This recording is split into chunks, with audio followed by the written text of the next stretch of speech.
আসসালামু আলাইকুম রহমতুল্লাহি বারাকাতুহু। সম্মানিত ভ্রমণ পিপাসু ভাই এবং বোনেরা, সবাইকে আন্তরিক শুভেচ্ছা জানাচ্ছি।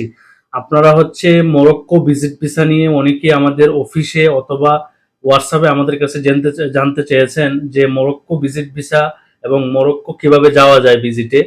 তো আপনাদেরকে সবাইকে বলবো, আপনারা যারা মরক্কো যাওয়ার জন্য, এখানে দুইটা উদ্দেশ্য থাকে। অনেকে স্পেন যাওয়ার জন্য, আপনারা মরক্কোতে যাওয়ার জন্য চেষ্টা করতেছেন।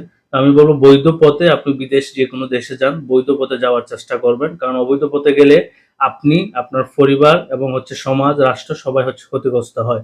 তো আজকের ভিডিওটি শুরু করার আগে সবাইকে আমি রিকোয়েস্ট করব, যারা আজকে আমার এই ভিডিওটি নতুন দেখবেন, অবশ্যই আমার ইউটিউব চ্যানেলটি সাবস্ক্রাইব করে রাখবেন অথবা আমার ফেসবুক পেজটি আপনারা ফলো করে রাখবেন।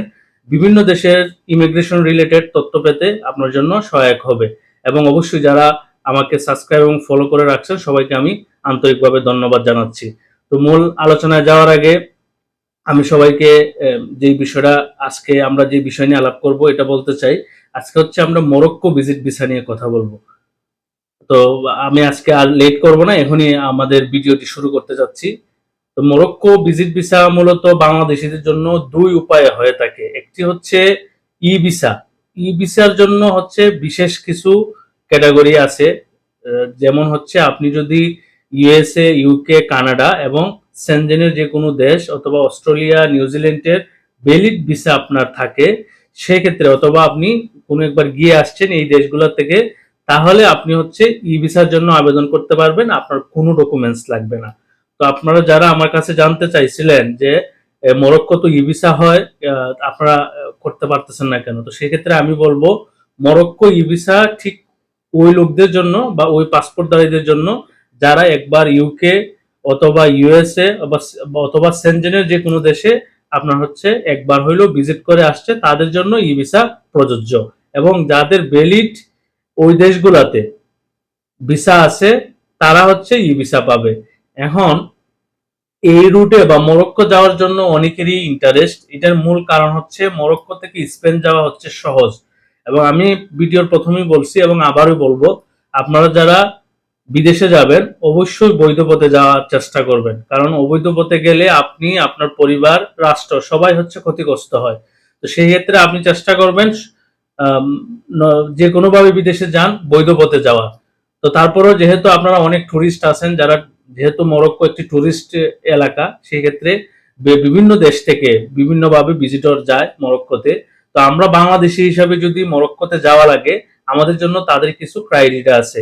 মূলত আপনার যদি কমপক্ষে 4 থেকে 5টা দেশ ভিজিট থাকে না, সেক্ষেত্রে আপনি প্রথমেই কোনো টুরিস্ট ভিসা পাবেন না মরক্কোর।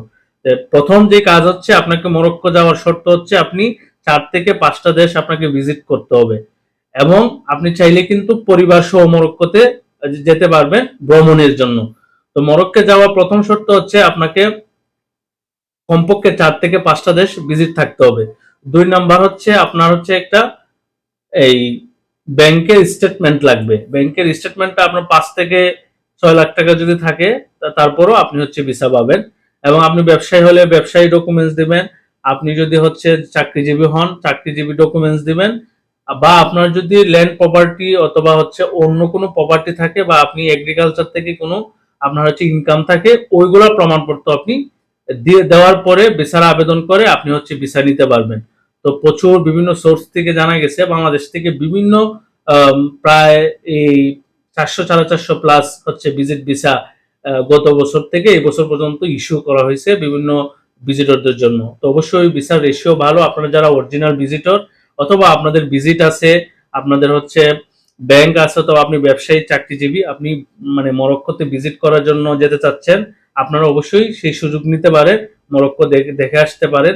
তো মরক্কো যাওয়ার জন্য প্রথম যে আপনাকে যে শর্তটা মানতে হবে, আপনার প্রথম ভিজিট থাকতে হবে, দ্বিতীয়ত আপনার অ্যাসেট থাকতে হবে, তৃতীয়ত ব্যাংকে মোটামুটি 5-6 লাখ টাকার একটা অ্যামাউন্ট থাকতে হবে সেভিংসে। কারেন্ট দিলেও ভালো, যদি একা অ্যামাউন্ট থাকে ভালো, কারেন্টও দিতে পারেন। এবং আপনি ব্যবসায়ী হইলে ব্যবসায়ী ডকুমেন্টস দিবেন। আপনি যদি চাকরিজীবী হন, চাকরিজীবী ডকুমেন্টস দিবেন। আপনি যদি স্টুডেন্ট হন, স্টুডেন্ট ডকুমেন্টস দিবেন। আপনার যদি অন্য কোনো প্রফেশন হয়, ঠিক ওই প্রফেশনে যে ডকুমেন্টসটা দেওয়া লাগে ওই ডকুমেন্টসটা দিবেন। এখন আসেন, আসলে ব্যবসায়ী হইলে আপনি কি দিবেন? ট্রেড লাইসেন্স দিবেন, আপনার টিন সার্টিফিকেট দিবেন। আপনার হচ্ছে যদি আপনি যে ব্যবসা করেন এর সাপোর্টিং কিছু ডকুমেন্টস, আপনি মাল কেনা বেচা করলে ওইগুলোর মেমো এটার সাথে দিতে পারেন। সেক্ষেত্রে আপনার হচ্ছে ট্যাক্সের রিটার্নটা অবশ্যই দিবেন। এবং যদি আপনি চাকরিজীবী হন, আপনার হচ্ছে এনওসি দিবেন। আপনি যখন জবে জয়েন করছিলেন কনফার্মেশন লেটার এইটা দিবেন। এবং আপনি যখন ছুটি নিবেন এনওসি এই লেটারটা দিবেন। আপনার আইডি কার্ডটা দিবেন। আপনার টিন রিটার্ন ওই সার্টিফিকেটটা দিবেন। স্টুডেন্ট হইলে স্টুডেন্ট আইডি কার্ড, এবং কলেজ অথবা ইউনিভার্সিটি হইলে ওইখান থেকে একটা এনওসি যে আপনি ভ্রমণে গেলে আপনার কলেজ অথবা ইউনিভার্সিটির কোনো অসুবিধা নাই।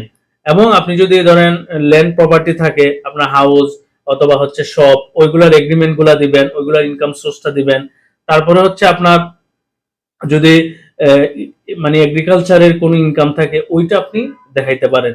তো মোট কথা হচ্ছে আপনি যদি মরক্কোর ভিসা পাওয়া লাগে আপনাকে প্রথমত ভিজিট থাকতে হবে। তারপরে হচ্ছে ব্যাংকে যদি আপনার 4-5 লাখ টাকা থাকে এবং এই ডকুমেন্টস গুলা সহকারে আপনি আবেদন ডকুমেন্টস গুলা নিয়ে তারপরে আপনি ভিসার আবেদন করলে আশা করা যায় ইনশাল্লাহ আপনি ভিসা পেয়ে যাবেন।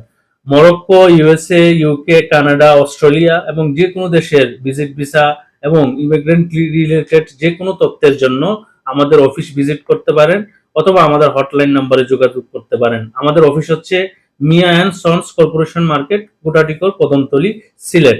সবাই ভালো থাকবেন, সুস্থ থাকবেন, নিরাপদে বিদেশ ভ্রমণ করবেন। আসসালামু আলাইকুম।